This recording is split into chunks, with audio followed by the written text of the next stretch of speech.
¿Cómo están? Es un placer estar con todos ustedes de nueva cuenta, mi querido amigo Absa. Hola, Miguel, ¿cómo estás? Muy bien. ¿Y tú? Pues sean bienvenidos a Lo que pocos saben de. Pues yo muy bien, amigo, aquí con muchísimas ganas de compartir un poco de la historia, de la gran historia que tiene el estado de Oaxaca y sobre todo con nuestros maravillosos invitados que tenemos. Y antes de continuar, también quiero agradecer a Mezcalería, el Cortijo de la Mezcalería, por confiar en el proyecto. ¿Por qué? Porque es el lugar donde se escriben las historias. Claro, padrísimo. ¿Verdad? ¿Y qué traes aquí, Miguel? ¿Me puedes contar? Pues mira, te quiero presumir también que mi querido amigo Ernesto Parada también se suma con nosotros a este proyecto y tenemos sorpresas para todos ustedes, así que vean los programas porque vamos a estar haciendo trivias donde ustedes se van a poder ganar pulseras y muchas cosas de los amigos que se han sumado a este proyecto para que ustedes sean los ganadores de estos productos que tenemos para todos ustedes.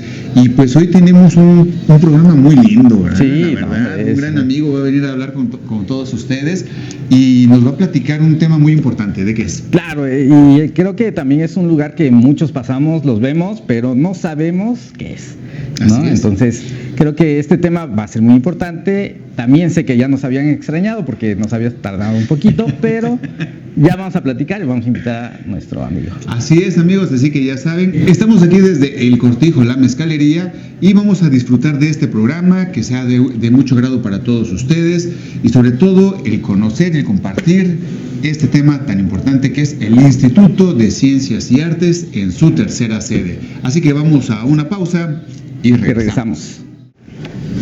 Pues bien, amigos, ya regresamos al Cortijo La Mezcalería con nuestro invitado Efraín Velasco Sosa, un gran amigo del Arqui Absa y mío también, que le tenemos muchísimo aprecio, muchísimo cariño. Muchas gracias por el Hola, Efra, ¿cómo estás? Bien. ¿Por qué estabas cotizando en venir? ¿Por qué? Pues ya sabes, uno de repente empieza a crecer. No, pues es que no me habían invitado también, pues ya cuando me inviten, pues si vengo, pues cómo no. No, la verdad, muchísimas gracias, Efra, por estar con nosotros en este proyecto. Gracias por venir a compartirnos todo ese gran estudio que has hecho sobre este edificio muy importante, que ha tenido muchísimas etapas dentro de la ciudad y sobre todo lleno de personajes. Hay muchos personajes históricos, pero antes de seguir continuando, platícanos un poco del Arqui, por favor. Pues mira, Efra tiene una trayectoria muy, muy larga y la verdad creo que es también parte de presumirlo, ¿no? Es un amigo con una formación muy extensa. Así es. Él es autor mexicano multidisciplinar cuyo quehacer articula la tradición literaria con estrategias contemporáneas de producción artística. Fue acreedor del Premio Nacional de Poesía Elías Nandino. Eso ya es un tema aquí muy de máster, ¿no? ¿Verdad? Sí, ¿no? Sí, ya. El Efra ya se joven promesa. El Efra ya se cotiza, el Efra ya se cotiza. El gran promesa. Sí, y eso lo llevó por su libro Y mi voz toconoma, que ya quizás nos platique un poco de ello más adelante, ¿no? Claro que sí. Ha representado a México, Iberoamérica, en encuentros literarios realizados en Cuba y Colombia, Estados Unidos y Serbia. Fíjate, hasta Serbia está ya en Efra. Sí, me consta que sí se ha ido. Me trajo un llaverito. Y el imán para el refri. Y su trabajo de literatura multimedial y libros de artista se ha expuesto en foros como la Bienal Codex y los museos Blafer y Chrysler en Estados Unidos. ¿Qué tal? Efra, es que muchas cosas. Sí, mira, lo que pasa es que ya sabes que pues cuando uno es inquieto, ¿no? Entonces trabaja ahora de híjole, ¿no? Te andas moviendo en todos lados. Es más un asunto de dispersión funcional. Okay. Entonces soy más disperso y un poquito ahí de literatura, un poquito de artes plásticas, historia del arte, archivo, o sea, de repente uno es enamorado, pues, ¿no? Entonces, de repente se enamora uno. Es un arquitecto muy completo, uno, ¿no? O sea, sí explora la arquitectura desde todos sus ámbitos, ¿no? Fíjate que yo saliendo de la universidad me puse a trabajar en un museo, ¿no? Y trabajé de museógrafo. Entonces, la museografía es una especialidad de la arquitectura. Claro. Y eso no te lo enseñan en la escuela, ¿no? Claro. Y me fui formando en esta en esta parte que es el diálogo que tiene el espacio para con las cosas que están dentro del propio espacio, ¿no? Especialmente de las obras de arte. Sí, claro. Ese quehacer que obtienes en el día a día ya estando ahí dentro, ¿no? Sí, claro, ¿no? Y entonces sí, es la arquitectura hacia diferentes lugares, ¿no? Ajá. También la parte de la visualidad, la parte de las artes plásticas, voy más sobre el asunto espacial, voy más sobre... mi literatura va también acerca de las exploraciones de la página como un terreno, ¿no? Como, claro, como un espacio, ¿no?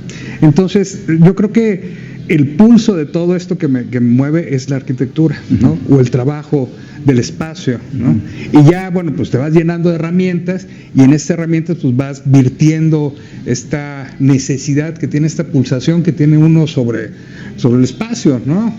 La interrogación, cómo te interpelan los espacios para construirte. Sí, ¿no? Claro, ¿no? Oye, Fra, has estado en la parte de la museografía. ¿En sí. cuántas exposiciones has participado? En muchas. La verdad te ha sido... ¿Ha habido alguna así como que muy representativa que tú digas, esta fue algo de plano, me la volé? Mira, ha habido varias, ¿no? Por ejemplo, una exposición que me acuerdo mucho fue... se trajo toda la colección que había de Rodolfo Nieto al Museo de los Pintores cuando estaba yo trabajando. Ahí, en ese momento yo me sentía ya el museógrafo, cabrón, ¿no? Así ya, no sé qué, yo preparo la sala y no sé qué. Bueno, total, que agarré, en ese entonces el director del Museo de los Pintores era Juan Alcázar, un tipo con una proyección técnica muy grande, muy grande, ¿no? Entonces, agarré y me faltaba colgar de toda la exposición un cuadro pequeño, ¿no? Una tabla de unos 25 por 25, ¿no? Entonces agarré y la pongo en la pared, ¿no?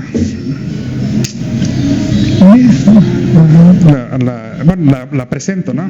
Está bien, ¿no? La pongo en el piso, a la hora que se clava, no sé qué, volteo y... ¡ay, caray! ¿Dónde es para abajo?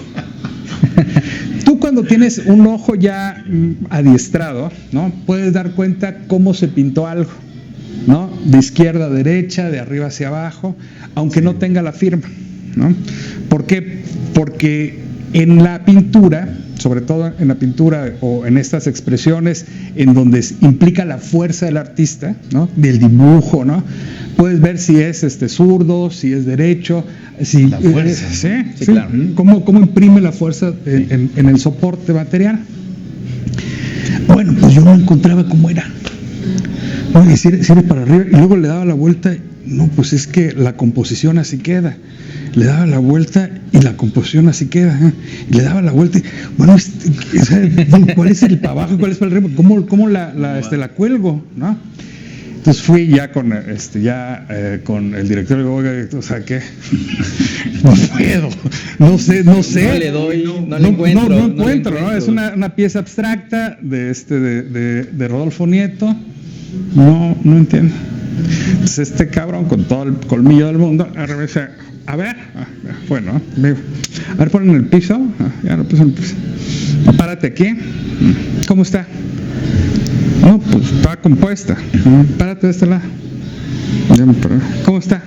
No, pues está compuesta, ¿no? Entonces, pues no sé. Pues la hice en el piso. Ajá. O sea, lo que hizo sí, claro. Lo que hizo el artista fue componerla parado con la pieza en el piso y así, y dibujando daba la vuelta. Por eso es que claro, la composición de la pieza está así. Entonces, por ejemplo, eso es algo que me ayudó a ser más observador. Fue una de las experiencias, ¿no? Otra de las experiencias que tuve fue, yo entré a trabajar en el Museo de los Pintores cuando llegó la gran exposición de Tamayo. El MAM presta 16 originales.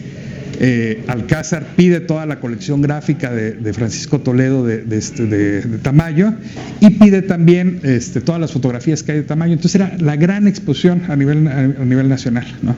El marco la tuvo, pero no tuvo este complemento, ¿no? Entonces yo empezaba en ese momento, ¿no?, a realizar mis pininos en museografía. se agarraba y pasaba todos los días antes de que abriera el museo por todas las salas a revisar que estuviera bien, que estuvieran las fichas de objeto, que no se hubieran movido las piezas. En Oaxaca tiembla mucho. Claro. Entonces las piezas en los museos se mueven. Entonces pasaba yo a revisar todo. Y entonces la primera pieza que estaba yo no monté esa exposición. La primera pieza que me encontraba era el hombre, algo así como el hombre rutilante de alegría, ¿no? Que era un tipo con una cara blanca, con varios blancos, ¿no? Y con un rompimiento celeste así, ¿no? Era un tipo feliz, güey. Era un tipo que estaba enfrente de una mesa, yo creo que así como nosotros estábamos felices, ¿no? Enfrente del mezcal, pero se le veía así irradiando, el hombre irradiando de alegría, se llamaba, ¿no? Entonces pasaba y me di a la tarea de saludarlo todos los días, ¿no? Entonces se convirtió como en un amigo, güey. ¿No? Y que siempre te sonría, ¿no? Pues es que te contagiaba la felicidad, claro, con la que estaba, ¿no? Entonces, cosas como esas, así, en muchas exposiciones, así son detalles que me he llevado como experiencia en diferentes lugares. Entonces, regresando a la pregunta, ¿cuál es la exposición que te ha marcado? Yo creo que muchas y todas y en diferentes momentos, ¿no? Claro. Sí. Pues también, pues ya conocimos algo de nuestro invitado. La verdad tiene muchísimas cosas que contar nuestro amigo Efraín, pero vamos a una primer pausa. Vamos a los primeros consejos y regresamos. Aquí no se vende mezcal. Aquí se comparte Oaxaca. Este mezcal es tuyo, es mío, es de Oaxaca. En Cortijo se disfrutan los momentos.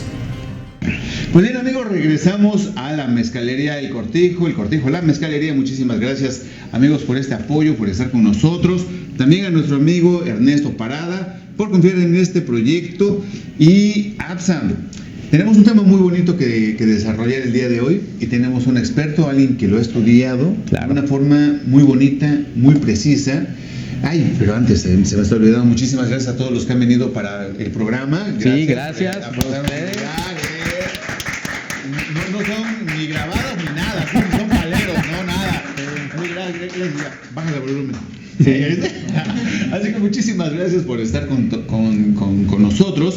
Y a ver, platícanos del instituto. ¿Tú qué sabes del instituto? Pues fíjate que yo sé que es un edificio que estuvo aquí en el centro de Oaxaca, que tuvo varios personajes, ¿no? Históricos también, que nosotros caminamos muy cerca de ese edificio, pero luego no sabemos realmente qué era. Sí, claro, y luego mucha gente dice, en este edificio, luego se los vamos a platicar, pero Efra, platícanos, ¿qué es un instituto de ciencias y artes? Bueno, los institutos de ciencias y artes se fundaron en el México postliberal, ¿no? Postindependentista. Imagínate, tú tienes una nación que está sometida por un régimen extranjero, ¿no? Y un régimen en el cual se ha querido zafar una nación de eso, ¿no? Entonces, ¿qué sucede? Que este régimen político también tiene que ver con lo religioso, ¿no? Cuando se da el periodo de independencia, que México se zafa de la monarquía, ¿no? Se quita el yugo de la monarquía, lo que sucede es que se quiere construir una nueva nación, ¿no? Y la primera institución, las primeras instituciones que tratan de construir para poder armar esta nueva nación es las instituciones educativas, ¿no? Y entonces lo que se trata de hacer es reformar o sacar de primera instancia, mucho antes de la reforma, ¿no? Sacar a las instancias religiosas de la educación. En ese momento no se pensaba en la laicidad, ¿no? Uh-huh. En ese momento lo que se quería era quitarse la sombra de la monarquía, y la sombra de la monarquía era lo religioso aquí, sí. No era la estructura religiosa sobre la nueva nación. Uh-huh. ¿Qué hacen los constructores de este nuevo proyecto de nación? Bueno, fundan estos institutos de ciencias y artes. ¿En qué años surgen estos institutos? Mira, surgen alrededor de 1820, ¿no? El de Oaxaca se funda en 1826, aunque propiamente empieza a trabajar hasta 1827. ¿No? Pero que por cierto, el próximo año es aniversario. Sí, claro. ¿No? Es el segundo centenario. Así ¿no? es. Así es, van dos, ¿no? Sí. Así es. Entonces, aquí el asunto es que se forman o se construyen estas instituciones educativas, pero se construyen sobre cosas que ellos ya tenían antes, ¿no? Ellos no sabían cómo construir. Es más, por ejemplo, no sé si has visto las primeras iconografías de los padres de la patria, de Hidalgo, ¿no? Los primeros retratos de Hidalgo, por ejemplo, lo retratan como un personaje tipo griego, uh-huh. ¿No? Con túnica y semidesnudo, ¿no? Viendo hacia el Olimpo, ¿no? Cuando eventualmente esta iconografía va cambiando, ¿no? Y se construyen, va adquiriendo ciertas vocaciones, sí. ¿No? La vocación religiosa, ¿qué es lo que te da la vocación religiosa? Y entonces se empieza a llenar otra nueva iconografía de los padres de la patria, ¿no? Pero en un principio eran esos. ¿Qué quiero decir con esto? Que las primeras construcciones conceptuales de la patria se dieron a partir de lo que conocían. Y lo que conocían en ese momento iconográficamente era lo griego. Uh-huh. Lo que se conocía en la educación era la educación religiosa. Claro. Entonces, alrededor de las estructuras de educación religiosa es que se fueron construyendo estos nuevos institutos, ¿no? Tratando de separar la religiosidad de esto, ¿no? Sí, aunque en parte fue base, ¿no? Ajá. Sí, y tema de ciencias y artes, ¿no? O sea, que te aclara mucho también hacia dónde va dirigido, ¿no? Sí, bueno, en ese momento no existían las ciencias todavía, ¿no? En ese momento eran institutos de educación, ¿no? Las ciencias empiezan a formularse a mediados del siglo XIX, ¿no? En ese entonces no había biología todavía, no había, claro. ¿No? O sea, había carencia de muchas ciencias, ¿no? Bueno, en realidad ellos no sentían que había la carencia porque esa carencia la llenaban con la religiosidad, claro. ¿No? Y entonces lo que los nuevos conocimientos tenían que tener un lugar de donde surgir. Y tenían que especializarse, ¿no? Y entonces la naturaleza o los naturalistas empezaron a especializarse en biología, por ejemplo, claro. En química, ¿no?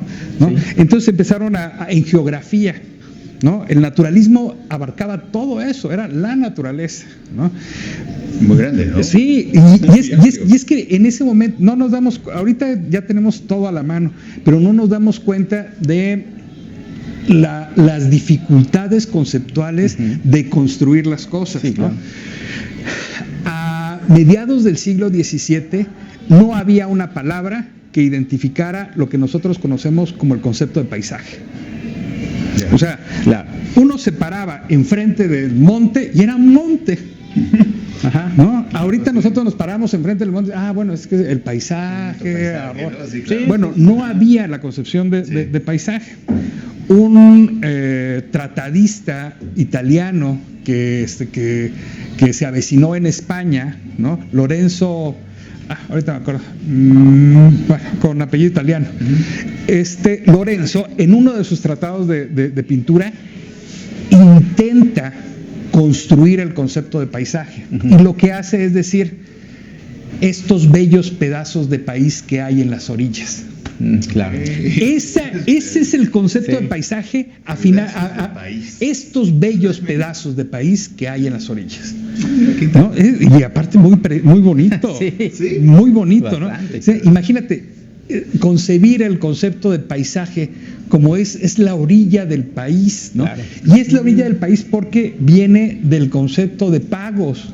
Sí. Los pagos eran aquellas comunidades que estaban armadas, que estaban, que se hacían afuera de las murallas de la ciudad.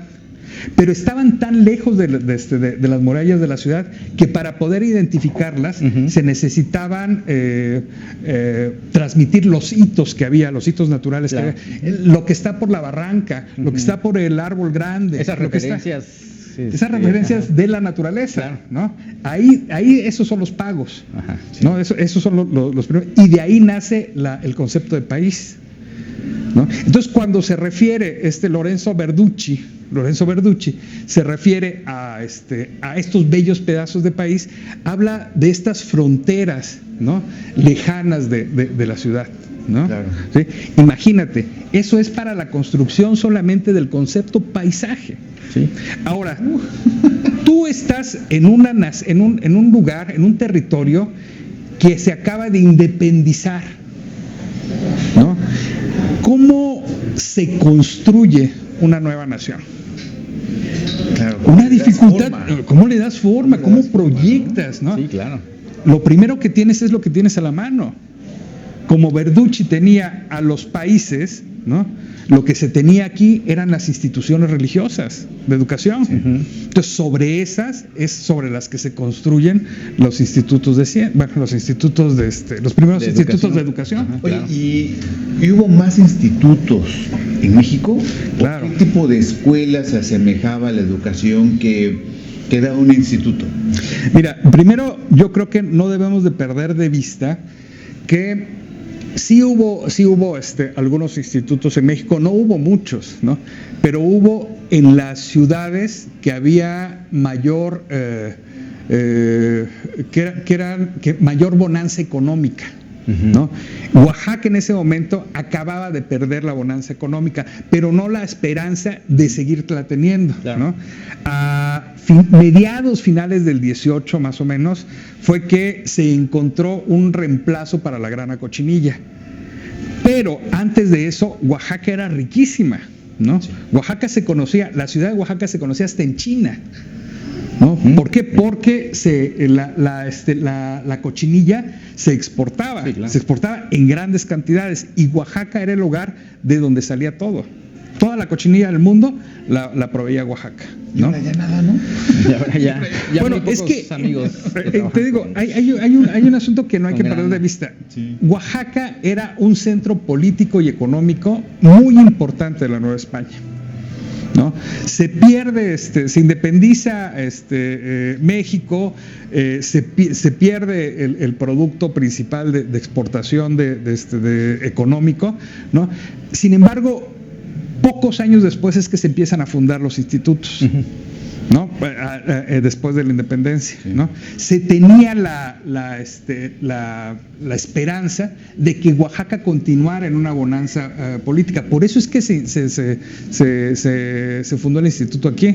También se fundó en el Estado de México, ¿no? Que ahorita el Estado de México, bueno, pues ya no cuenta con esa fortaleza económica que tenía antes, ¿no? Sí, claro. O sea, el mapa geopolítico de México era diferente, ¿no? Oaxaca estaba como un nodo económico muy importante del nuevo país, de la nueva nación, ¿no? No, y también sobre todo la producción de grana cochinilla, que era enorme. Ajá, que ¿no? es lo Claro, y en ese entonces se rentaban los terrenos de nopaleras. Exacto.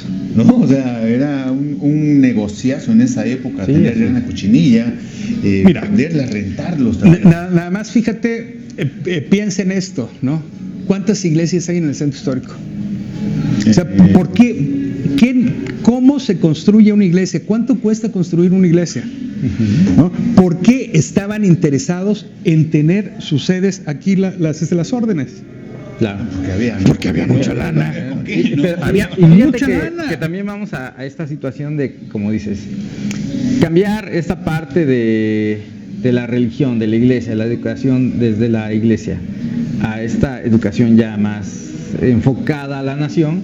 a estos nuevos... Es más separada de lo religioso, porque lo que querían es quitarse la sombra de la monarquía. Ahora, en este momento, ¿quiénes son los que apoyan esta educación, este tipo de educación que se va integrando a los estados, a la formación de esta nación? Pues mira, hay diferentes estudios y hay quien dice que los criollos son realmente los que están buscando esa... Quieren conservar las estructuras económicas y políticas, pero sin la sombra de la monarquía. Separándose de... Sí, no es un asunto de darles el poder a los mexicanos, ¿no? Claro. Bueno, sí, pero ellos eran los mexicanos. Ajá, ellos sí. se consideraban solo los mexicanos, ¿no? Ellos son los que apoyan todas estas estructuras, ¿no? Y es la gente de élite y económica y social de México, ¿no? Por eso es de que se pueden fundar esas instituciones, ¿no? Claro, siempre ha sido gente que ha tenido el poder adquisitivo para hacer las cosas, ¿no? Pues es que... Tienen Sí. es gente que tiene, pero también es gente con visión. Hay una... ¿No? Sí, Sí, claro, sí, sí, claro, sí. Si ellos no hubieran pensado que con estas instituciones de educación pudieran cambiar la nación, no se hubiera hecho. ¿No? ¿Por qué? Porque justamente están sembrando algo en generaciones que van a salir y que van a rescatarlos de estas estructuras antiguas, ¿no?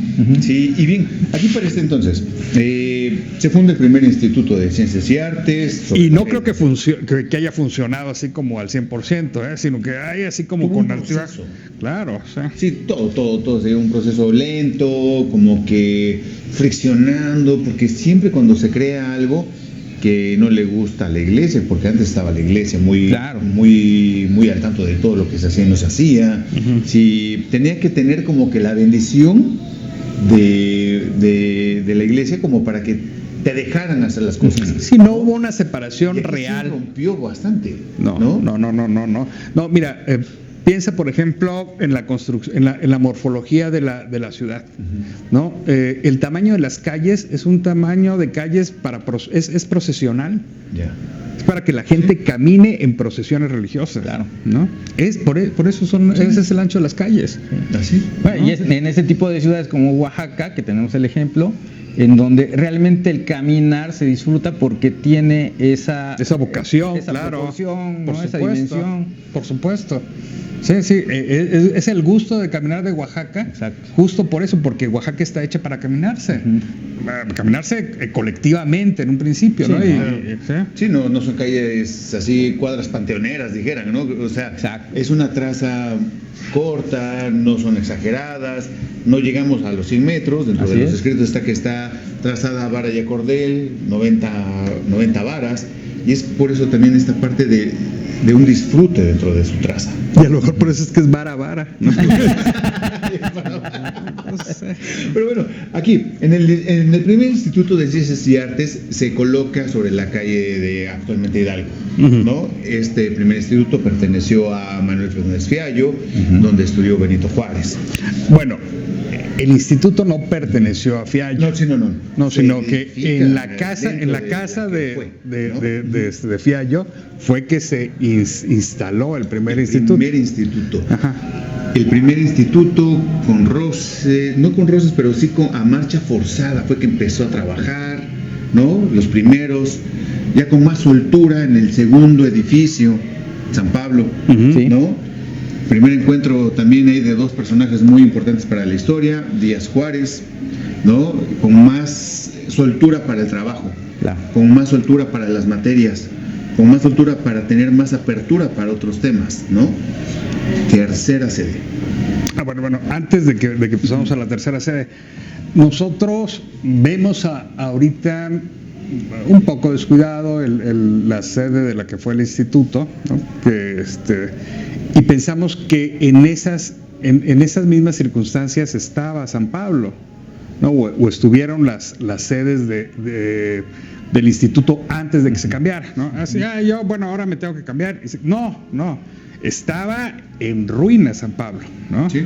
San Pablo fue los primeros lotes que se le dieron a los dominicos, ¿no?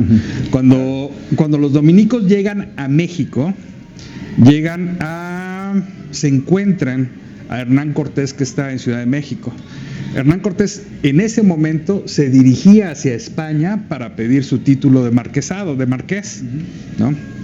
Y entonces van los dominicos y le dicen a Cortés: oye, fíjate que queremos poner algo ahí en Oaxaca, ¿no? ¿Por qué? Porque las demás órdenes habían llegado antes, ¿no? Y lo que hicieron fue correr para el norte, ¿no? Y entonces empezaron a trazar los caminos hacia el norte, porque hacia allá estaba el oro, ¿no? Sí, así es. Entonces los dominicos dijeron: bueno, pues aunque sea, vámonos para el sur, ¿no? Que tuvieron muy buena estrategia, vamos a ¿no? ver qué hay. Sí, entonces llegaron. A ver qué nos encontramos, ¿no? Llegan a Oaxaca, bueno, le dicen a Hernán Cortés: oye, sí, fíjate que necesitamos llegar a Oaxaca, una sede. Sí, lleguen a Oaxaca y ya les damos algo, ¿no? Y se va Hernán Cortés para España. Entonces llegan los dominicos aquí a Oaxaca, pero se encuentran con Peláez de Berrio. Con Peláez de Berrio, que Peláez de Berrio nada más no quería nada a Hernán Cortés, ¿no? Sí. Y entonces, de hecho, en ese momento le está preparando el 4 para que el marquesado se vaya para otro lado, ¿no? Refunda la ciudad, ¿no? Claro. El centro de la ciudad estaba en donde está ahorita el mercado 20 de noviembre, ¿no? Lo que hace Peláez de Berrio. Benito Juárez, 20 de noviembre. ¿Cuál es Benito Juárez? ¿El de para acá? El que está al principio. El 20 de noviembre. O sea, es el de la comida. El que está, Benito Juárez es el de la mira, comida. Cerca enfrente de de la San Juan de casa del mezcal. Ok, Benito Juárez. Benito Juárez. Para mejores referencias. Las cantinas, ¿a poco no? hay mejores referencias, no, los hospitales. No las hay. Pero antes de seguir, vámonos a un consejo y regresamos desde el Cortijo. ¿Y a ti te gusta bronchear? Pues entonces hoy te tengo una recomendación. Esto es Ata Café Brunch, donde vas a poder disfrutar de deliciosa fruta, pan francés, bowls de frutas y de tapioca, pero también algo muy rico y nutritivo como son el toast de salmón y el de jamón serrano. Así que te recomiendo Ata Café Brunch. Están ubicados en González Ortega, de 8 a 5 de la tarde de lunes a sábado y los domingos de 8 a 3 de la tarde. Síguenos en las redes sociales.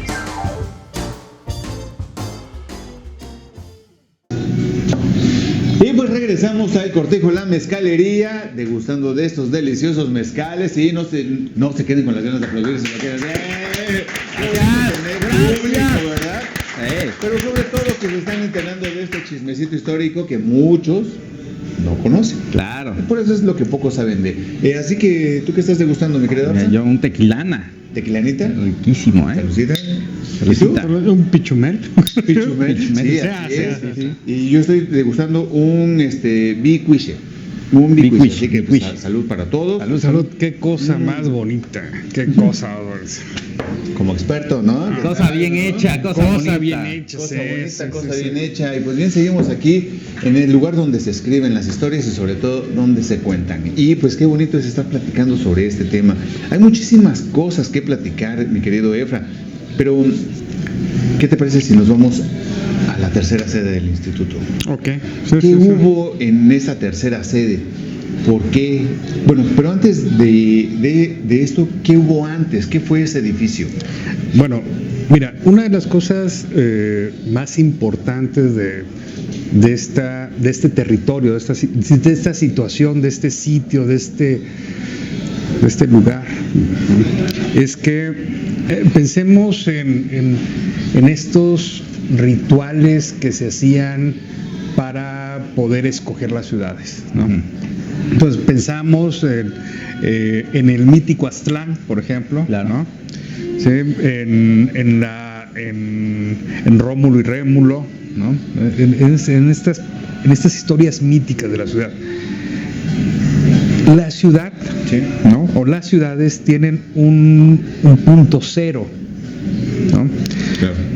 Vamos a hacer memoria de el nombre de cada una de las calles y en dónde cambia, Ok. ¿no? Sí. Si hacemos un trazado norte-sur, oriente-poniente, Sí. damos cuenta que el punto central de donde cambian es ahí. Justamente lo que en el trazo romano se conocía como el Cardus Idecumanus, ¿no? Que es el punto cero de la ciudad.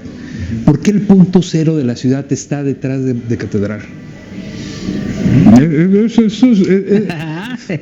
Algo que no se sabía. Sí, es Lo que pocos saben de... Lo que pocos saben de... me Sí. parece algo extraordinario que está hablando de la fundación real de una ciudad. Claro. A mí me parece que estamos trabajando, ¿no?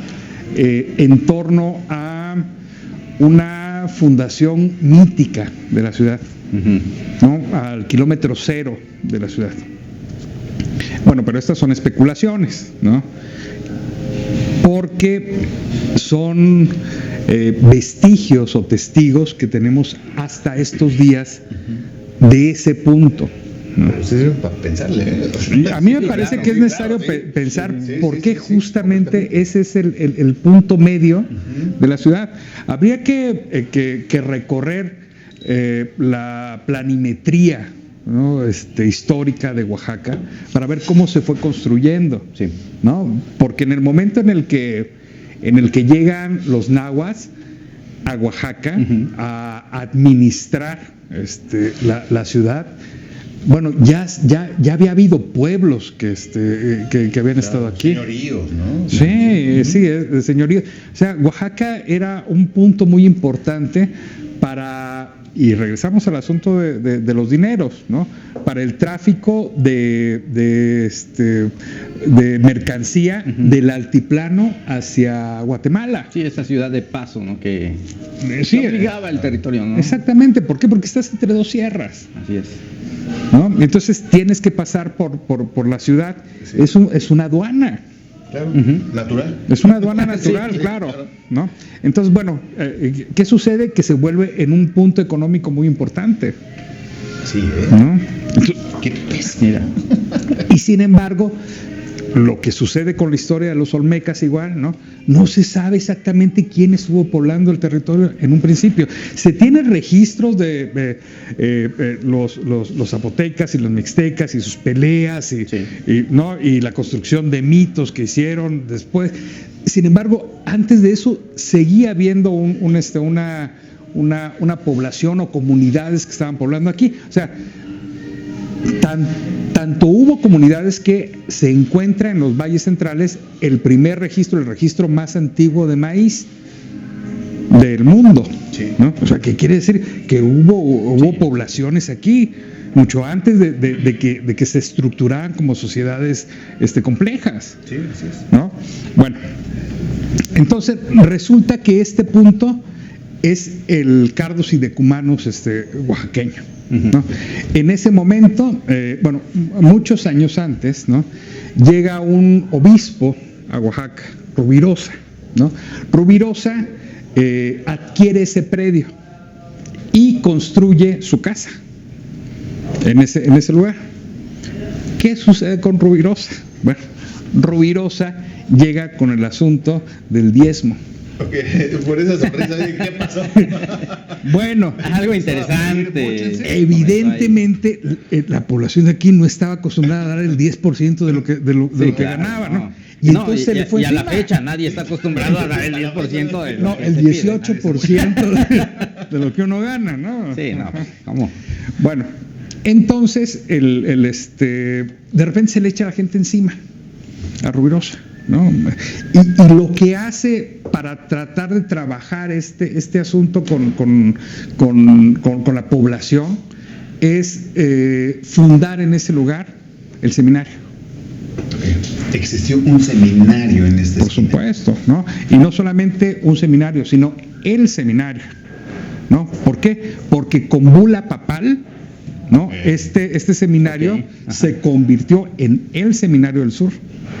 Wow. Sí, importante, ¿no? era muy importante ese seminario, ¿no? Fundado por religiosos. Él ya no llega a dar cuenta de la fundación del seminario, porque se tarda mucho en construirse el seminario, ¿no? Entonces muere antes y eventualmente se da el seminario de la Santa Veracruz. Ok, el seminario pontificio de la Santa Veracruz. ¿No? Así es. ¿Nombre correcto? Sí, bueno, es que tuvo 2 bulas papales, Okay. ¿no? Y estas 2 bulas papales fueron pontificio y o sea, fue armándose una gran estructura. Mira, ha habido en Oaxaca un asunto de resiliencia, ¿no? Cada cierta temporada Oaxaca revive y revive. No pensemos, por ejemplo. No, ojalá. O sea, pienso, por ejemplo, en lo que sucede cuando llega Guilo a Oaxaca, ¿no? Cuando llega Guilo a Oaxaca, aquí había un obispado, ¿no? Y lo que hace Guilo fue traer todas las reliquias que quieras saber. O sea, vas a catedral y yo creo que por lo menos debe haber de 60 a 70 reliquias ahí. No, reliquias son pedacitos de huesos de santo. Así es. Así es. ¿No? 70 pedazos de huesos de santo y hay dedos así, ¿no? Palanques, ¿no? Sí, vas y ves así esas son las reliquias. Que bueno, parte de este tema también lo tocamos en el programa anterior, ¿no? Que lo tienen que ver, si no saben de qué estamos hablando. Ahí chequen la página, chequen todos los enlaces que se han hecho, porque también el tema de la catedral es muy importante para que también ustedes entiendan todo lo que tenemos en Oaxaca, ¿no? Pero bueno, pero es que es justamente esta construcción, ¿no? que se va haciendo del Oaxaca, ¿no? El seminario, el primer seminario de Oaxaca, ¿no? Se vuelve pontificio y luego se vuelve no sé qué, y se vuelve un gran lugar de educación para los religiosos. Sí, lo religioso, lo educativo, ¿no? O sea, y sobre todo mostrar la fortaleza de ese entonces, ¿no? A mí me parece que era algo fuerte, algo minaba. Sí. Y regreso a lo que yo decía, me parece curioso que sea justo este lugar, el Cardos Sidecumanus. ¿Qué sucede cuando sacan al gobernador en turno en el 76? Se juntan los estudiantes enfrente de ese edificio, ¿no? ¿Qué sucede en el 2006? ¿Qué sucede en el 2006? Ay, no me recuerdes eso. ¿No? Se quema el Paraninfo ahí. Exactamente. O sea, es un lugar de confluencia social. Sí. No lo había pensado de esa manera, ¿no? O sea, es un lugar en donde, o sea, ¿cómo es que se convierte en seminario? Pues porque la gente se le echa encima ruidosa. ¿No? Entonces se convierte así como en un punto en donde se sigue confluyendo la parte social. Sí. Ese es el kilómetro cero de Oaxaca. Hay que pensar. Sí, claro. Y la memoria de la ciudad, ¿no? O sea, se enfoca ahí directamente desde este arraigo que se va generando, ¿no? Este arraigo en cuestión de qué se va haciendo, cómo se va formando y hacia dónde vamos, ¿no? Sí, de alguna manera esta nueva institución que se emplaza a finales del siglo XIX, 1860, ¿no? Lo que trata de hacer es un bastión político, claro, ¿no? En contra de frontalmente en contra de lo religioso. Sí. Ya así de plano, ¿no? Sí. Como una tajante, una guerra marcada. Sí, un contra. Una separación, sí, por supuesto, ¿no? Por supuesto que sí. O sea, ¿qué pasa con San Pablo? O sea, San Pablo agarra y dice, vamos a cortarlo en dos, ¿no? Sí, rompen el primer el primer convento dominico en Oaxaca, lo rompen en dos. Eso es un acto simbólico. Sí, desde Juárez, ¿no? Juárez fue el que hace el corte, ¿no? Mira, se proclaman una serie de leyes a partir de 1859 que en su conjunto se conocen como las leyes de reforma, ¿no? Y entre esas leyes está la ahorita me acuerdo exactamente cuál es el nombre, pero es como la desvinculación de lotes desamortización. Desamortización. Sí, claro. La ley de desamortización religiosa, de lotes religiosos. No me acuerdo. Clero, ¿no? Exactamente, tiene un nombre. Sí, claro, sí. Tiene la desamortización de bienes religiosos. Ajá. Esta desamortización de bienes se proclama, me parece que entre 58 y 59, pero es realmente en el 60 en donde hay este rompimiento. En donde ya está fuerte, ¿no? Sí, ¿por qué? Ajá. A ver, pues. No, ya lo viste en el otro, así como de... Eso lo hemos visto en el capítulo anterior. En el capítulo anterior, no sé qué. Eso lo vamos a ver en el siguiente episodio. Mira, No, lo vamos a ver en este. hay una guerra compleja política por tomar Oaxaca, ¿no? Estaba la parte juarista, que todavía no quitaba el pie de Oaxaca, ¿no? Sí. Y estaba Porfirio Díaz, que estaba trabajando en este proyecto de nación, ¿no? ¿Qué sucede? Que Marcos Pérez, siendo director del Instituto de Ciencias y Artes del Estado, ¿no? le pasa la toma de Oaxaca y cierran San Pablo. Sí, paréntesis. Marcos Pérez fue maestro y mentor de Porfirio Díaz, no fue Benito Juárez, ¿no? Quien lo llevó, quien lo impulsó, quien cobijó a Porfirio Díaz fue Marcos Pérez. Continuemos. Bueno, pero aún así era parte del cuadro de Juárez. De Juárez, sí. Sí. ¿No? Y lo Se debía. lo que querían era desvincular completamente al cuadro político juarista de lo que se estaba trabajando en Oaxaca. Entonces lo que sucede es que le cierran el instituto, ¿no? Y luego le piden que lo vuelva a abrir para los últimos exámenes, ¿no? Entonces agarra y dice sí, se va a abrir, se hacen los últimos exámenes y lo corren. Y entonces él se queda a ver qué está pasando y va con el secretario de Instrucción Pública. Ajá. Y el secretario de Instrucción Pública le dice sí, pero el instituto tiene una nueva sede. Y es. ¿No? Y en ese momento, ¿no? A finales de 1859, ¿no? Y principios de 1860, ¿no? Sí. Se declara este instituto, el instituto en donde está la nueva sede del Instituto de Ciencias y Artes del Estado, donde está el seminario. Ok. Pero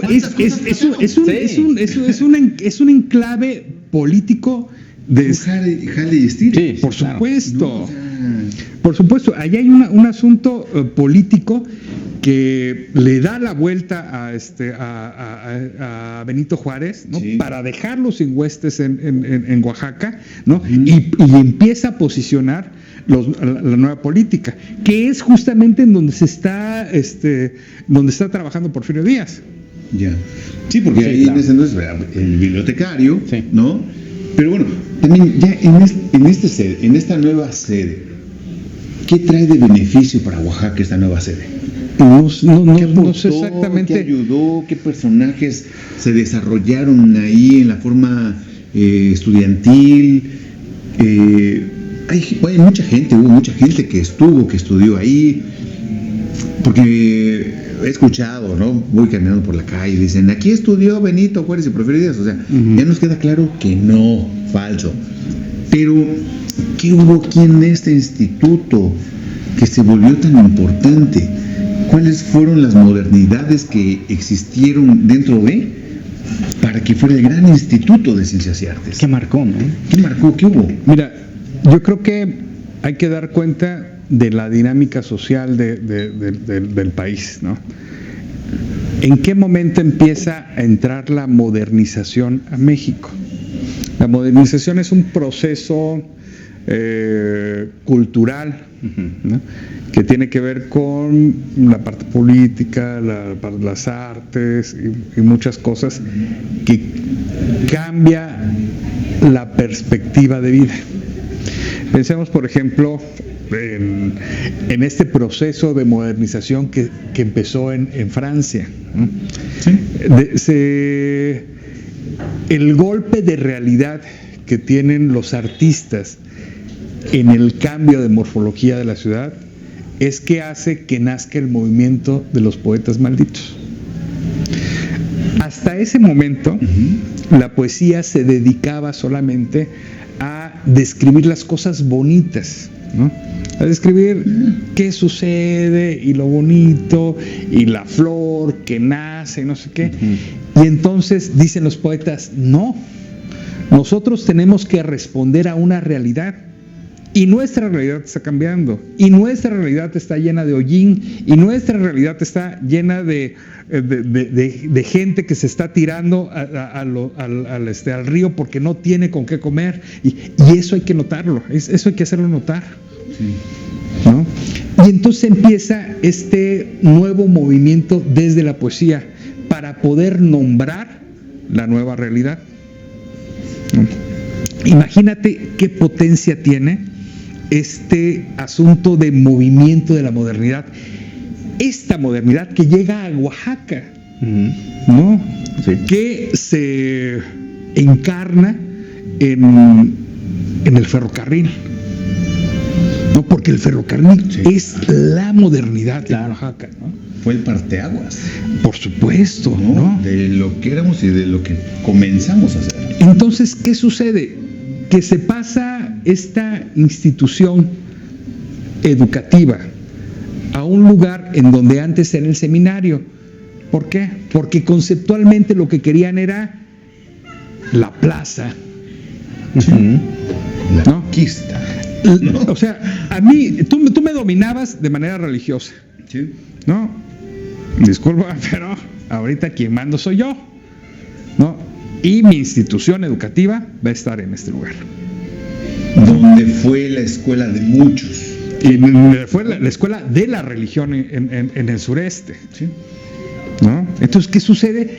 Que en ese lugar emblemático es donde se funda o se refunda el instituto. Qué bonito. Ay, qué bonito. ¿Y cómo llega esto ahí? Por un asunto de confrontación política. No, ese es un lugar activo. En Oaxaca ese es un lugar activo. No sé qué sucede en ese lugar, pero incluso en la actualidad es un lugar en donde hay una activación social rara. Sí, claro. Sí, siempre se ha dado. Sí, ¿no? Sí, la verdad sí me dejaste pensando de este lugar, de lo que fue y de lo que vivimos hace unos años, ¿no? Del 2006. Ajá. O sea, esa parte, esa concentración, ese núcleo de lo que puedes llegar a contar, de lo que puedes llegar a crear en ese sitio, ¿no? Es algo... No lo había pensado de esa manera, ¿eh? O sea... qué bueno que estoy aquí entonces. Sí, no, la verdad sí, no, la verdad sí es algo que me llevo de tarea, porque tiene un punto muy estratégico. Claro, es un punto estratégico. Geográficamente es un punto estratégico. Y sí, ¿no? así como lo dices, conceptualmente es un punto muy cargado. El nombre de las calles, es el que parte de muchas cosas, ¿no? Fran, dentro de este edificio, ¿qué otros elementos así de importantes? Vamos a una parte arquitectónica, una parte interna de lo que es el edificio. ¿Qué lugares, qué salones son los más importantes de este lugar? Mira, cuando la sede estaba en San Pablo, ¿no? Tenía diferentes instituciones porque San Pablo es mucho más grande que el actual edificio, ¿no?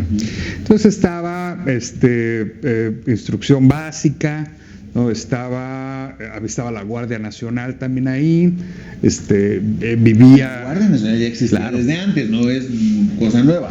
Bueno, había varias instituciones, era un complejo institucional, ¿no? Por decirlo de alguna manera. Entonces, cuando se muda, bueno, primero que nada, cuando se muda se tienen que hacer ciertas intervenciones, ¿no? Y en esas intervenciones de lo que antes era el seminario, se erradican algunas cosas, ¿no? Wow. Entre ellas, el huerto, que estaba en el segundo patio, sí. ¿no? Pero sigue teniendo, hay algunos testimonios del huerto todavía ahí, ¿no? Otro de las... el huerto. Antes de que vaya... Sí. Antes de que vaya... ¿Qué parte es el huerto? sería lo que hoy se considera como el patio de estudiantes del actual edificio, que es el segundo patio, ¿no? En el segundo patio, a la mitad del segundo patio, en la parte de arriba, estaba la capilla, ¿no? O sea, y esas partes pues no las podían conservar para el instituto, claro, ¿no? Y entonces lo que hacen es que eventualmente empiezan a importar instituciones, ¿no? Y una de las instituciones que importan es el Observatorio Meteorológico Central. ¿Tuvimos un meteorológico? No, tuvimos uno de los grandes meteorológicos de México. Mira, en ese momento, para darte una idea de qué tan importante era el estudio meteorológico en Oaxaca, en ese momento había muy pocos grandes telescopios en México. Y entonces había una lista, ¿no? Y en la lista de los primeros 10, 3 eran oaxaqueños. ¿De qué años fue eso? A finales del 19. No, estamos hablando de el telescopio del instituto. Estamos hablando del telescopio de Juan Nepomuceno y estamos hablando del telescopio de Guilo. Eran pieza clave de Oaxaca. 3 de los telescopios más importantes de México estaban aquí en Oaxaca. ¿Cómo ven toda la información que nos está dando? Sigue. O sea, ese lugar es un punto magnetizante. Claro. Algo sucede, ¿no? Algo sucede ahí que se trató de imponer el nuevo proyecto de nación, sí, a través de el emplazamiento de una institución educativa ahí. Perdón, antes de que te acapare Miguel, yo sí quiero preguntarte algo. Creo que sí a todos nos gustaría saber, porque caminamos sobre Independencia y vemos la fachada. Y la fachada tiene ciertos elementos distintivos en cantera que nos hablan de ciencias, ¿no? Uh-huh. Estos frontones que tienen las ventanas, con estas alegorías, estas figuras que hay ahí. ¿Sí nos puedes hablar un poco de esa fachada que hay sobre Independencia? Regresando a esta pausa que vamos a hacer. Ah, claro. Y recuerden que estamos aquí en el Cortijo La Mezcalería, donde se escriben y se cuentan las historias. Regresamos.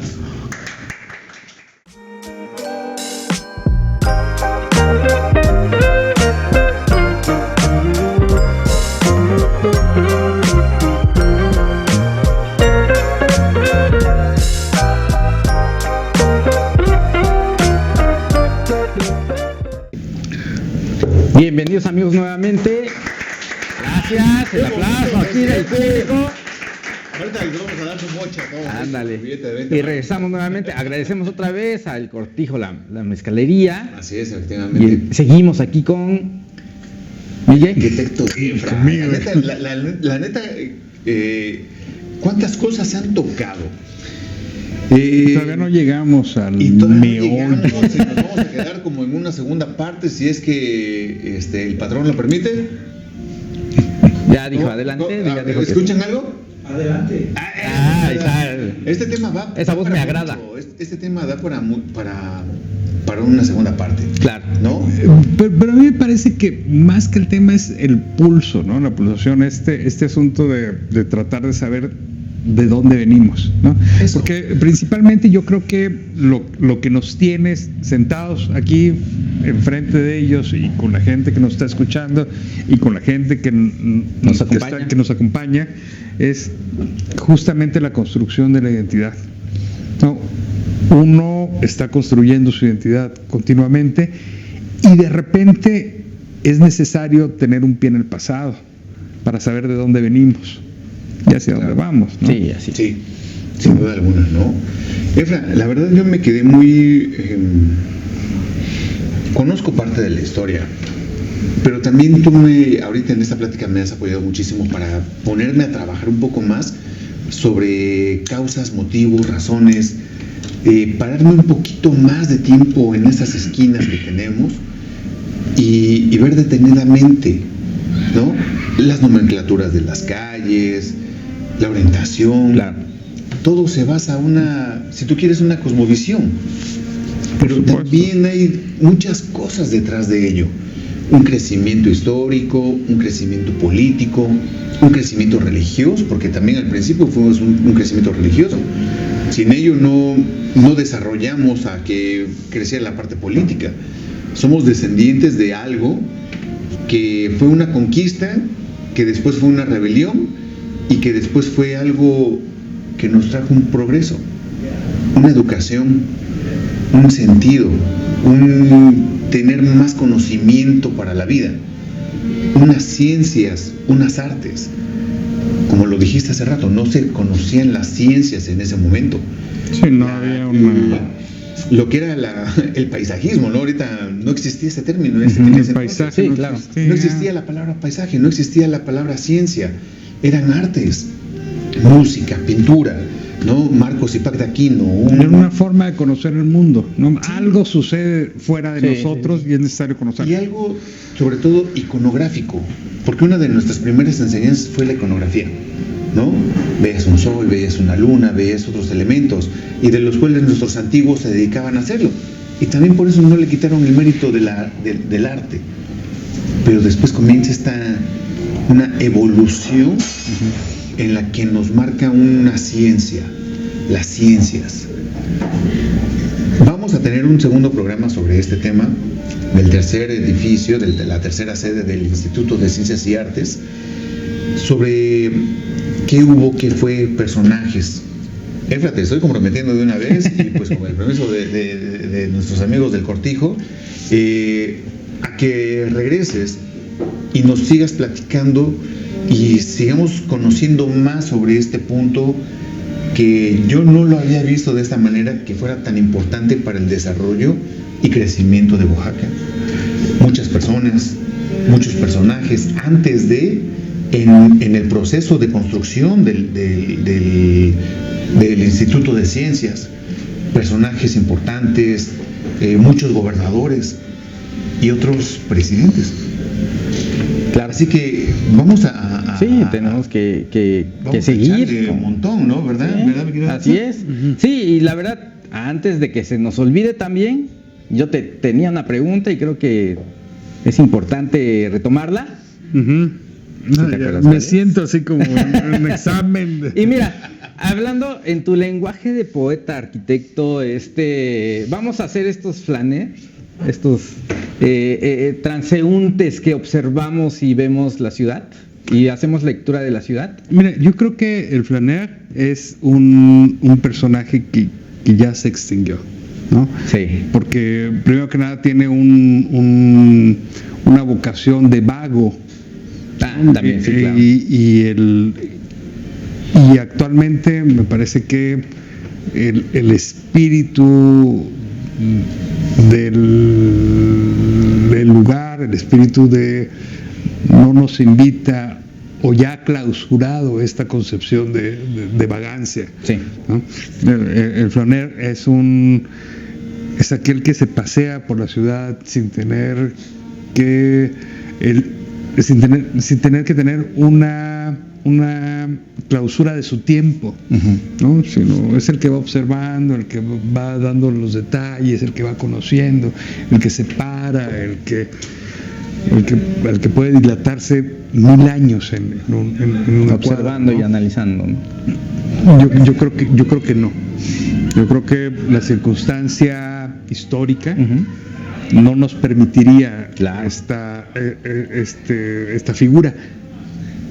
Pero a lo mejor lo que podríamos hacer es actualizar esta figura. Exacto. Hemos evolucionado a ser transeúntes, a ser caminantes. Yo creo que el ser transeúnte es un cambio conceptual del flaner. Así es, ¿no? Es lo equivalente a el agua y el H2O. Sí. ¿No? Hay una diferencia conceptual entre esta energía, esta corriente, este concepto que idealiza y hace a un dios como Tlaloc, por ejemplo, ¿no? Hay un fenómeno natural que puede darte la posibilidad de emplazar un dios, Claro. ¿no? Y después tenemos el H2O. Sí. El H2O no te da la posibilidad de emplazar a un dios, ¿no? O sea, Sí, ahí sí. hay una diferencia. Y a mí me parece que el concepto de transeúnte y el concepto de flaneur es más o menos, o va sobre este asunto. Pero a lo mejor el transeúnte Ujú. es una persona que transita, que atraviesa Sí. un territorio, ¿no? A lo mejor el asunto es empezar a dilatar esta experiencia de ser transeúnte. En la actualidad, pienso, por ejemplo, en los autonautas de la cosmopista de Julio Cortázar, ¿no? En donde un embotellamiento en una autopista Ujú. hace que se construyan comunidades, ¿no? O sea, de repente es tan lento el pasar de los carros que se empiezan a construir comunidades y entonces el del Dodge se enamora el otro carro que está allá adelante, no sé qué. Entonces empiezan bueno, hay que dilatar las cosas. Claro. Y en la medida que nosotros tengamos la disposición de dilatar las cosas, el concepto de transeúnte Ujú. se puede acercar un poco. Exacto. Y en este aspecto de dilatar y detenernos un momento en el tiempo y el espacio, hacer una lectura, por ejemplo, de este edificio que tú estás hablando, ¿no? Y lo que te preguntaba hace rato, la fachada sobre Independencia. Si de ahí, en este análisis de un transitar urbano, en donde te detienes en ese tiempo a analizar qué elementos hay en esta fachada, que muchos la vemos, ¿no? Está al lado de la catedral. ¿Qué nos puedes contar sobre esos elementos que tiene toda la... Híjole, no me gusta hacer aguafiestas, pero el programa se está terminando. Pero ¿qué les parece si para la siguiente nos platicas eso? Bueno, Platícanos sobre la portada, esa maravillosa fachada que hay. Tan Un águila ornamentada, corona todo bonita, este edificio, así es. ¿no? Columnas pareadas. pero apunta hacia que está fuera del proyecto. Es una fachada que no corresponde. No pertenece al proyecto. Es un proyecto que está excéntrico Ajá. a lo que se proyectó 10 años después, a las necesidades del Oaxaca de ese momento y de 10 años después. No correspondió y hubo una transición ahí muy extraña en la cual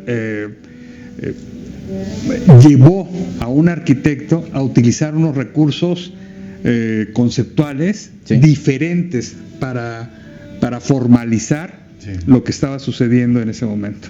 La verdad no se tienen que perder el siguiente programa porque vamos a escuchar muchos apellidos de los cuales ustedes han escuchado en alguna vez. Si eres habitante del estado de Oaxaca, si eres de la ciudad de Oaxaca, vas a escuchar muchísimos apellidos de los cuales tuvieron que ver con la formación de este Instituto de Ciencias y Artes, y también te vas a sorprender de quiénes fueron alumnos de este maravilloso instituto. Así que muchísimas gracias, Cortijo, por cobijarnos en este programa. Muchas la verdad. Recuerden que el Cortijo es el lugar donde se escriben las historias. Vengan, disfruten de un buen mezcal, disfruten de una gran variedad de mezcales que tienen ellos, la verdad, de alta calidad. ¿Cuál fue tu favorito? Este último, ¿eh? ¿Este último? Sí, ¿Cómo se llama? Muy bueno. No tengo idea. Es como Pikachu o algo así. Pichumet, la verdad, algo maravilloso. Apsa, ¿tú con qué estás diciendo salud? Él tampoco me acuerdo del nombre. Tequilana. Y yo con un Bicuish. Así que, pues muchísimas gracias. Gracias, Cortijo. Gracias. Aparten su lugar, aprendan junto con nosotros y sobre todo compartan. Pero, como dicen por ahí, un pueblo que no consume su propio vino tiene grandes problemas de identidad. Así que vamos a decir salud. Salud. Y nos vemos en el próximo Lo que pocos saben desde el Cortijo. Nos vemos. Gracias a todos.